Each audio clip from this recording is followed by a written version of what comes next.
ഈശോ മിശിഹായ്ക്ക് സ്തുതിയായിരിക്കട്ടെ. Media കത്തോലിക്കയുടെ talent hunt എന്ന പ്രോഗ്രാമിൻ്റെ പുതിയൊരു എപ്പിസോഡിലേക്ക് എല്ലാവർക്കും സ്വാഗതം. അപ്പോൾ ഇന്നത്തെ ദിവസം നമ്മളോടൊപ്പം ഉള്ളത് കുഞ്ഞ് ഇസബല്ല കുട്ടിയാണ്. Hi Isabella. ഹായ്. അപ്പം ആള് കാണുന്ന പോലെ കുഞ്ഞു കുട്ടി എന്നൊന്നും പറഞ്ഞാൽ അത്ര ചെറുതാക്കൊന്നും വേണ്ട. ആള് വലിയൊരു മ്യൂസീഷ്യൻ ആവാനായിട്ട് പോകുന്ന ഒരാൾ കൂടിയാണ്. ഇപ്പം പ്രായമാകെ 9 വയസ്സായിട്ടുള്ള 4ാം ക്ലാസ്സിലാണ് ആൾ പഠിക്കുന്നത്. എന്നിരുന്നാൽ കൂടി ഇപ്പം 3rd ഗ്രേഡ് അല്ലേ, 3rd ഗ്രേഡ് ആയിട്ടുള്ള പ്രിപ്പറേഷൻസൊക്കെ ചെയ്തുകൊണ്ടിരിക്കുന്ന ഒരു കുട്ടിയാണ്.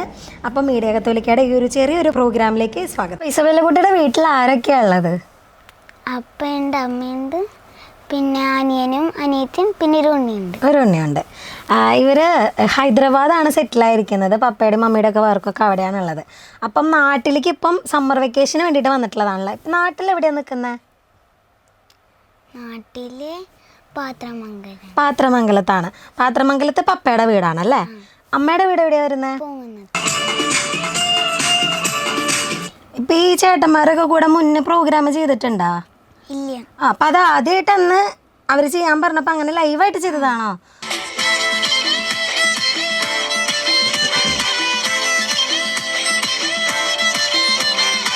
ഈ പ്രോഗ്രാമിനൊക്കെ കുറേ ആൾക്കാർ വന്നിട്ടുണ്ടല്ലേ. ഇതിൽ നോക്കിയേ കുറേ പേരുണ്ടല്ലോ.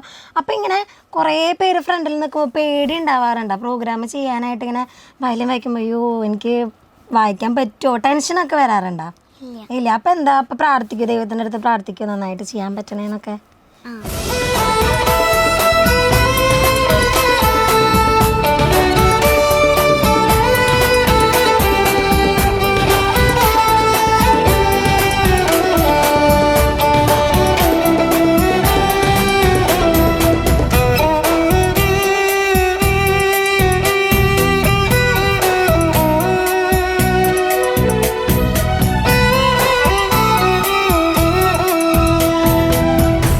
ഇതൊക്കെ ആരെ പഠിപ്പിച്ചു തരുന്ന ഈ പാട്ടുകളൊക്കെ?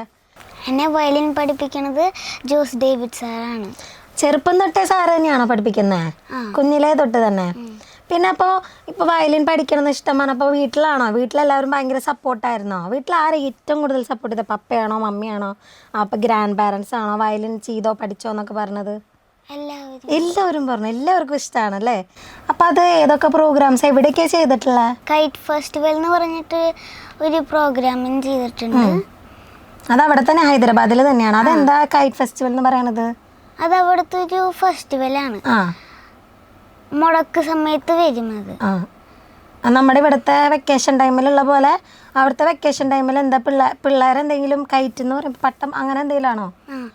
അവര് പട്ടം വരുത്തും. കുറേ നമ്മൾ തന്നെ ഉണ്ടാക്കി നമ്മൾ തന്നെ ക്രാഫ്റ്റ് പോലെ ചെയ്തിട്ട് അങ്ങനെ ചെയ്യുമോ, പറത്തുമോ, അങ്ങനെയാണോ ചെയ്യുക? ഞാൻ എന്തൊക്കെയാണ് ചെയ്യാറ്? കൈറ്റ് ഫെസ്റ്റിവൽ പോലെ തന്നെ കൈറ്റ് ഫെസ്റ്റിവലിന് അവിടുത്തെ ഫംഗ്ഷൻസിന് ചെയ്യാറുണ്ട്. അപ്പോൾ എനിക്ക് തോന്നുന്നു നമ്മുടെ ഇവിടുത്തെ പൂരം എക്സിബിഷനൊക്കെ ഉണ്ടാകുമ്പം അതിൽ ചെറിയ അല്ല ഇവിടെ പൂര എക്സിബിഷൻ ഉണ്ടാവാറുണ്ട് തൃശ്ശൂർ പൂരത്തിനെ. അപ്പോൾ എക്സിബിഷൻ്റെ അവിടെ ഇങ്ങനെ എക്സിബിഷൻ ചെയ്തുകൊണ്ടിരിക്കുമ്പോൾ തന്നെ സൈഡിൽ ഇങ്ങനെ പ്രോഗ്രാമുകളായിട്ട് ചെയ്യാറുണ്ട്. ഓരോ ബാൻഡുകൾ വന്നിട്ട് മ്യൂസിക് ബാൻഡൊക്കെ ചെയ്യണ പോലെ അതുപോലെ അവിടുത്തെ ഒരു ആഘോഷം അല്ലേ.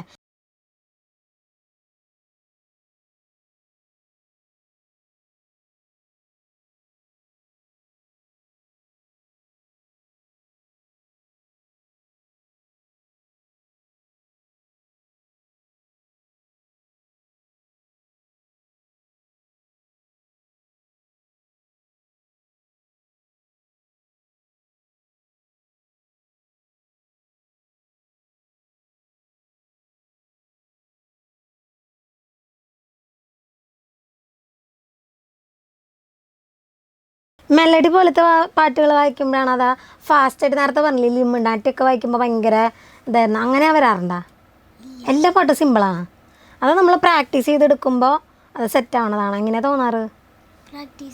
പ്രാക്ടീസ് ചെയ്തെടുക്കുമ്പോൾ എല്ലാം സെറ്റാവാറുണ്ടല്ലേ. ഇപ്പോൾ ഇതിലത്തെ ഇപ്പോൾ ഈ ശ്യാമമേഘമേലത്തെ ഇടയിലത്തെയൊക്കെ ഭാഗം വായിക്കുമ്പോൾ ഇടയ്ക്ക് ഭയങ്കര സ്പീഡ് വരില്ലേ. അപ്പോൾ അതൊക്കെ കുറേ സമയം എടുത്തിട്ടാണോ പഠിച്ചേ?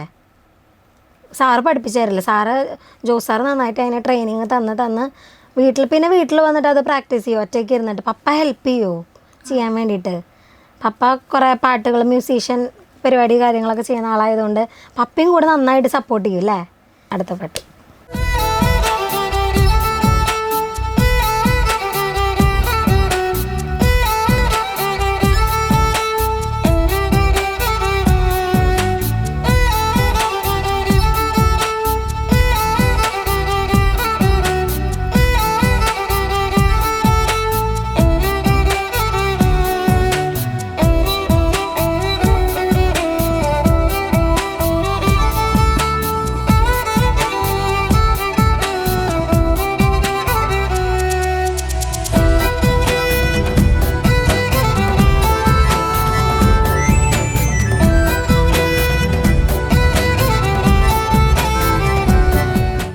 യൂട്യൂബിൽ ഇതൊക്കെ വീഡിയോസൊക്കെ നോക്കുമ്പോഴേ അതിലിപ്പോൾ കുറേ പാട്ടുകൾ നമ്മൾ ഈ വയലിൻ വെച്ചിട്ട് വായിച്ചിട്ടുണ്ട് ഇല്ലേ? അതിലത്തെ ഏറ്റവും ഫേവറേറ്റ് ആയിട്ടുള്ള പാട്ടുകൾ ഏതൊക്കെയാ? ചിന്ന ചിന്നാസെ, ചിന്ന ചിന്നാസെ, ഇല്ലുമിനാട്ടി. ഓ ഇല്ലുമിനാട്ടിക്ക് വായിക്കും. ഭയങ്കര ഫാസ്റ്റ് ആയിട്ടുള്ളതല്ലേ അത്? അതൊക്കെ വായിക്കും അല്ലേ? പിന്നെ മുക്കാല. മുക്കാല വായിക്കും. അപ്പോൾ പഴയ പാട്ടുകളും അറിയാം, പുതിയ പാട്ടുകൾ അറിയാം. ഇതാണല്ലോ മുക്കാല വായിച്ചിട്ടുണ്ടെന്ന് പറഞ്ഞത്.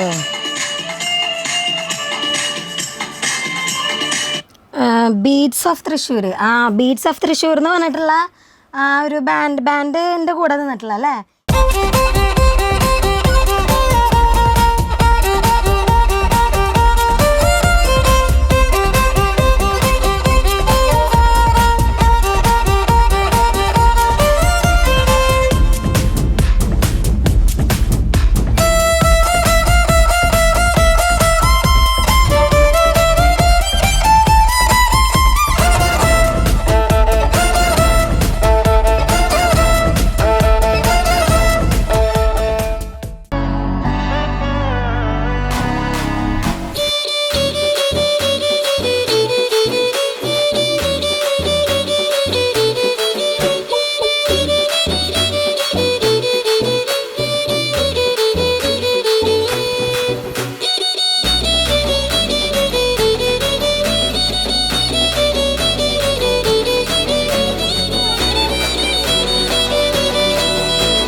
ഇസബെല്ലക്കുട്ടി സൂപ്പറായിട്ട് പാട്ട് പാടും.